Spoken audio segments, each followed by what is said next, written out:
नमस्कार बंधुगण, आज आम मैंने यह भिडियो जाना पीएम सूर्य घर बिजुली योजना तथा पंजीकरण किपरि करेंगे। यार पंजीकरण आरंभ चली डाक विभाग 30 दिन मध्य अकाउंट को आसब टंका। पीएम सूर्य घर बिजुली योजना तुरंत करंतु आवेदन एवं उठातु यार फायदा। प्रधानमंत्री सूर्य घर मागणा बिजुली योजना उपभोक्ता और घर पंजीकरण आरंभ होइछि। भारतीय डाक विभाग यह पंजीकरण दायित्व बहन करिछि। जो घर मालिक सौर फलक बा सोलार पैनल खंजी शक्ति स्वावलंबी होगाकू चाहिए से निकटस्थ डाकघर को जाई स्थानीय पोस्टमास्टर एपरिक पोस्टमैन को सहयोग नहीं पारे एवं निजकू तथा घर को यह योजन पंजीकृत कराई पारे। जो माने यह योजनार उपभोक्ता भाव पंजीकृत होगाकू चाहिए से pmsuryaghar.gov.in पोर्टाल को जाई राज्यर नाम, विद्युत वितरण कंपानी नाम, निज नाम और घर ठिकाना, विद्युत ग्राहक number, mobile number, email address, छातर क्षेत्रफल, केते किलोवाट क्षमतार सौर बिजुली सिस्टम चाहते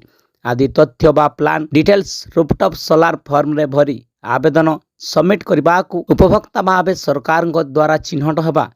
अप्रुभाल पाइबा परे विद्युत वितरण कंपानी पंजीकृत भेंडर से ही उपभोक्ता घर छात उपरे दरकार तथा मंजूरी मुताबक सौर फलक और अन्य आनुषंगिक सिस्टम स्थापन करेंगे। उपभोक्ता नेट मीटर पर आवेदन सबमिट कले पोर्टाल रे कमिशनिंग सर्टिफिकेट जेनरेट उपभोक्ता तापरे तांको बैंक अकाउंट को डिटेल्स अपलोड करने सो पोर्टाल जरिया एक कैंसल चेक देले 30 दिन मध्य तांको अकाउंट रे सब्सिडी टंका जमा हो।